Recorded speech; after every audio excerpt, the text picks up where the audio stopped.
इस वीडियो में देखेंगे हम लोग कि सीजी बोर्ड जिसका मतलब था छत्तीसगढ़ बोर्ड है, ठीक है। क्लास 8 हिंदी, ये हमारा पाठ 22 हिरोशिमा की पीड़ा।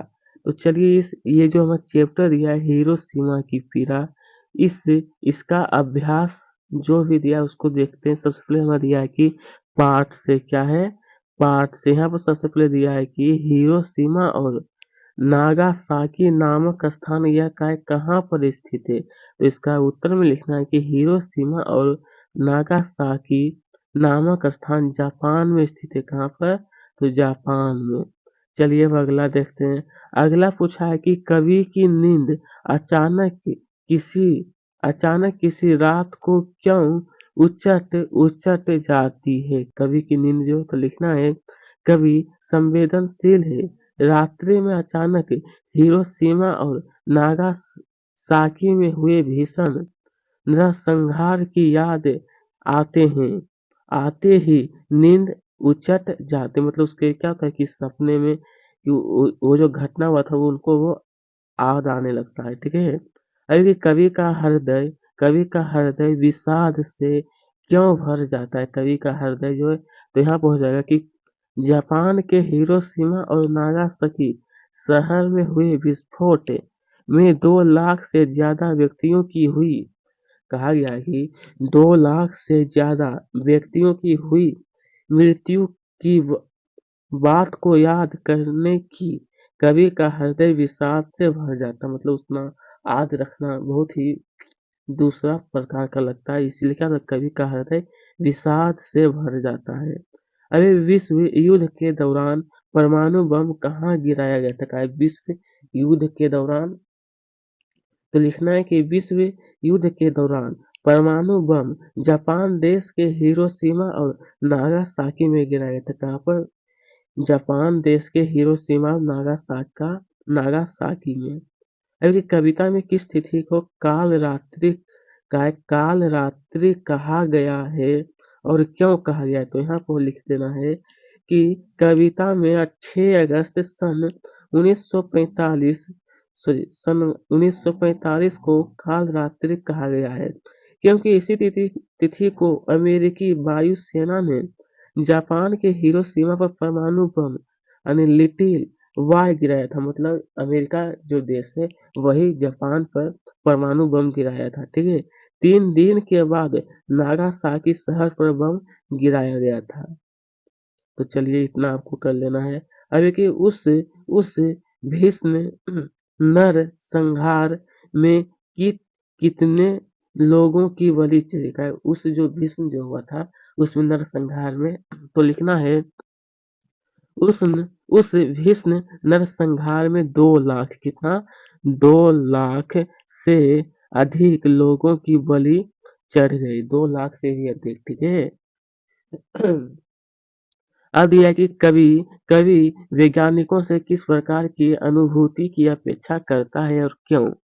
कवि जो है वो वैज्ञानिक से, तो यहाँ पर लिखना है कि कवि वैज्ञानिक से अपेक्षा करते हैं कि वे आविष्कार से पहले उनके विनाशकारी परिणाम के बारे में भी सहृदयता से विचार करें, दूसरों के दुख दर्द को समझें, मानव की पीड़ा को समझें, क्योंकि उनके अच्छे आविष्कार से दुनिया प्रगति के पथ पर अग्रसर होती है। वे विनाशकारी आविष्कार पूरी दुनिया के लिए श्राप साबित होता है। क्या था, श्राप साबित होता है विनाशकारी आविष्कार जो है। इसके आगे फिर यहाँ पर आपको एक लाइन छोड़ देना है, उसके आगे फिर लिखना है कि इसलिए वैज्ञानिकों से कवि को अपेक्षा है कि मानव समाज के हितार्थ ही आविष्कार करें। हितार्थ मतलब मानव के हित में वो कोई भी चीज को आविष्कार करें, ठीक है। इतना आपको नोट कर लेना है ये पूरा। सबसे पहले ये आपको पूरा लिखना होगा, लिखने के बाद फिर ये आपको लिख देना है, ठीक है। अब इसके आगे बढ़ते हैं। देखिए ये जो पाठ से जो प्रश्न पूछा गया था इसमें हमारा प्रश्न संख्या 7 था, कुल प्रश्न 7 है। फिर देखते हैं इसके आगे जो पूछा है कि पाठ से आगे इसमें देखिए पहला है कि इतिहास उन्हें कभी माफ नहीं करेगा। इस पंक्ति में उन्हें किसके लिए कहा गया है और कवि ने ऐसा क्यों कहा? कवि जो है तो लिखना है इसका उत्तर में कि इतिहास उन्हें कभी माफ नहीं करेगा। यह पंक्ति विध्वंसक सामग्री के निर्माण निर्माण निर्माण निर्माणकर्ताओं के लिए कहा गया है क्योंकि उनके विनाशकारी निर्माण के प्रयोग के कारण ही असंख्य मानव काल के बारे में समझाइए। असंख्य मानव काल के बारे में समझाइए। ये लिखने के बाद फिर थोड़ा-सा और लिख लेना है। फिर आपको लिखना है कि इसलिए मनुष्य को निर्माण से पहले ही उस सामग्री के परिणाम व दुष्परिणाम के बारे में सोच विचार कर लेना चाहिए, कोई भी चीज़ को आविष्कार करने से पहले। चलिए, अब इस कविता का शीर्षक हिरोशिमा की पीड़ा क्या है? हिरोशिमा की पीड़ा कहाँ तक उचित है? समूह में चर्चा कीजिए और लिखिए। तो यहाँ पर आप इस प्रकार से लिखना है कि दूसरे विश्व युद्ध में हिरोशिमा और नागासाकी परमाणु बम से हुए नरसंहार के बारे में है। इसलिए इसका शीर्षक हिरोशिमा की पीड़ा सर्वथा उपयुक्त है। इसका क्या ये जो शीर्षक है क्या सर्वोच्च है, मतलब बहुत ही अच्छा है इसका शीर्षक है। अब ये युद्ध क्यों होते हैं? कहा युद्ध जो है वो क्यों होते हैं? इनके कारणों पर विचार कीजिए एवं एवं और कारणों को बिंदुवार लिखिए। सबसे पहले बताना आपको कि युद्ध क्यों होते, तो लिखना है कि विभिन्न देशों के बीच आपसी आपसी सामंजस्य का अभाव ही युद्ध को जन्म देता है। युद्ध के निम्नलिखित कारण हो सकते हैं, जो कि आपको बिंदुवार लिखना है, पॉइंट बाय पॉइंट। तो सबसे पहले लिखना है कि जमीन विवाद या सीमा विवाद, युद्ध के दौरान विजय से संपन्नता प्राप्त करना। तीसरा, आतंकवादी गतिविधियाँ क्या है? आतंकवादी गतिविधियाँ, बस इतना ही आपको लिखना है। देखिए दोस्तों, मैं आपको ज़्यादा लंबा उत्तर नहीं बता रहा हूँ, ठीक है? देखिए अब दिया है कि विज्ञान को कार्य से कैसे जोड़ा जा सकता है? अपने विचार लिखिए, अपना विचार। तो यहाँ पर लिख सकते हैं इस प्रकार कि मनुष्य ने अपनी आवश्यकताओं के लिए, क्या है? मनुष्य जो अपनी आवश्यकताओं के लिए नए-नए आविष्कार किए हैं, वे सब विज्ञान की ही देन है। क्या? तो इसकी सब विज्ञान की ही देन है। विज्ञान का अच्छे कार्य के लिए उपयोग किया जाए तो हम प्रगति की राह पर चलने लगते हैं। मतलब विज्ञान जो है वो अच्छे-अच्छे कार्य के लिए उपयोग किया जाए तो क्या होता है, प्रगति पर चलने लगते हैं। और कभी-कभी क्या होता है कि इसका दूसरा चीज़ भी बनाया जाता है, लेकिन वो ऐसा नहीं बनाना चाहिए। अरे कि विश्व को जीतने के लिए युद्ध अथवा प्रेम व शांति में से आप किसे चुनेंगे? का युद्ध विश्व को जीतने के लिए युद्ध अथवा प्रेम या शांति किसे चुनना चाहेंगे? तर्क सहित उत्तर आपको लिखना है। तो लिख सकते हैं इस प्रकार कि विश्व को जीतने के लिए हम प्रेम व शांति को ही चुनेंगे। किसको? तो प्रेम और शांति को ही। क्योंकि युद्ध के कारण कुछ भी हो, परंतु परिणाम हमेशा भयंकर ही होती है। हजारों की जान जाती है, कितनी ही बहनें विधवा हो जाती है और कितने घर नष्ट हो जाते हैं। कितनी ही माताओं की गोद सूनी सूनी हो जाती है। युद्ध राष्ट्रों को अवनति की गर्त में गिरा देता है, फिर न कि शांति पूरी पृथ्वी में अहिंसा स्थापित करती है। शांति से ही प्रगति भी, आपसी प्रेम संभव है। इसलिए हम विश्व को जीतने के लिए प्रेम व शांति को ही चुनेंगे। किसको? तो प्रेम और शांति को ही विश्व को जीतने के लिए, ठीक है? चलिए इतना आपको लिख लेना है। ये पूरा लिखने के बाद ये भी है। अब आगे बढ़ते हैं दोस्त। अब आगे की भाषा से कहा है कि निम्नलिखित शब्दों के दो-दो पर्यायवाची। पर्यायवाची का मतलब क्या होता है? मतलब उसी तरह का शब्द उसको हम और क्या नाम दे सकते हैं? जैसे कि देखिए दोस्तों, नर जो होता है उसको हम लोग, हाँ, नर जो उसको हम लोग मनुष्य भी कहते हैं। मनुष्य, मर्द, जन और मानव। आँख का हो जाएगा चक्षु, नेत्र, नयन, लोचन। इसी प्रकार से रात का है, देश का है, हाथ का है, फिर देखिए हाथ और लास्ट में पाँव दिया, ये सभी नोट करना है, तालिका बना करके या फिर ऐसे भी लिखिए तो कोई दिक्कत नहीं है। चलिए अब दिया है आगे, आगे हाँ, कि निम्न मुहावरे का अर्थ लिखिए एवं उनका वाक्यों में प्रयोग कीजिए।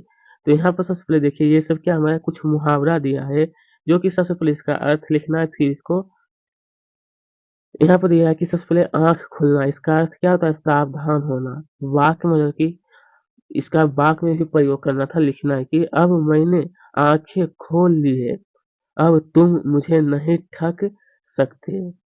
चलिए अगला देखते हैं, अगला है कि उठ जाना, इसका होता है कि मृत्यु को प्राप्त होना।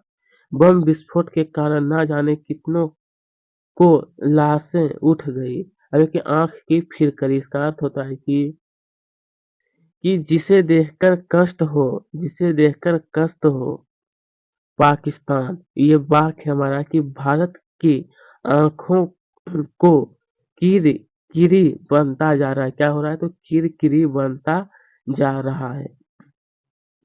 अब दिया है कि करवटें बदलना क्या है? तो करवटें बदलना, तो लिखना है कि बेचैन होना।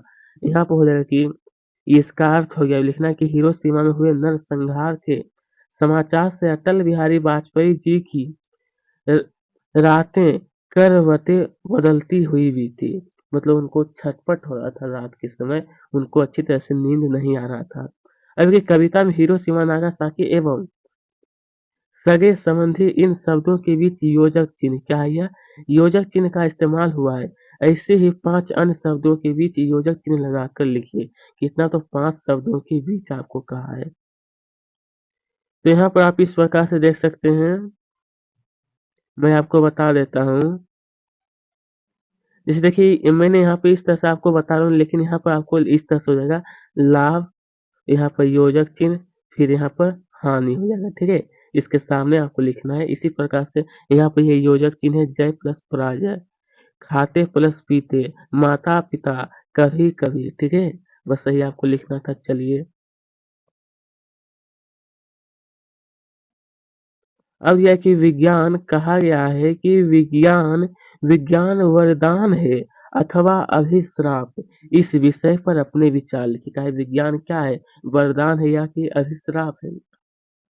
तो लिखना है कि आवश्यकता ही, कहा है आवश्यकता ही आविष्कार की जननी। यह एक कहावत है, लेकिन ये वास्तव में कि आवश्यकता पड़ने पर भी आविष्कार को जननी है। तो लिखना है कि विज्ञान का वरदान या अभिश्राप होना इसके प्रयोग निर्भर है। मतलब इसका प्रयोग पर निर्भर करता है कि वह क्या चीज का आविष्कार करें। जैसे मनुष्य आजकल आधुनिकतम अस्त्र शास्त्रों का आविष्कार करते जा रहा है, इससे वह अपने देश के गौरव व स्वाभिमान को रक्षा करता है, लेकिन इसका गलत इस्तेमाल करने से जन धन की हानि भी हो सकती है। विज्ञान के वरदान असीमित है। बिजली भी विज्ञान का अद्भुत वरदान है। मतलब बिजली क्या है?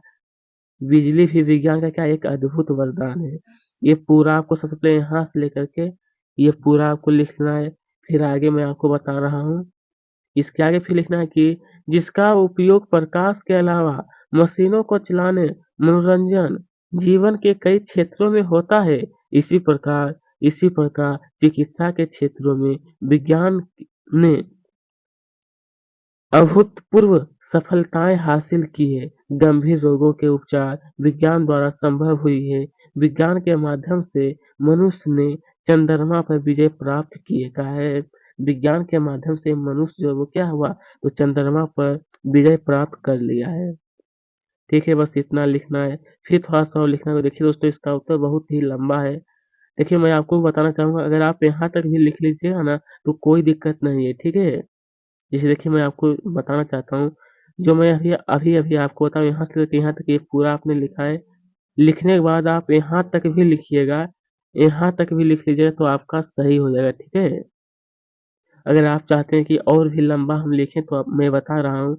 लिखना है कि विज्ञान ने जहाँ मनुष्यों को ऐशो आराम की सुविधा दी है, वहीं दूसरी ओर मुश्किलें भी पैदा कर दी है। अगर विज्ञान के आविष्कारों का प्रयोग सही दिशा में ना किया गया तो विनाशकारी परिणाम देखने को मिलते हैं। किसका? तो विनाशकारी परिणाम। ये फिर लिखने के बाद फिर आपको यहाँ से लेकर के यहाँ ये पूरा लिखना होगा। चलिए तो दोस्तों कैसे हैं आप सब? आज का ये वीडियो हमारा यहीं पे समाप्त होता है। अगर आपको अच्छी लगी तो चैनल को ज़रूर सब्सक्राइब कीजिए, साथ में वीडियो को लाइक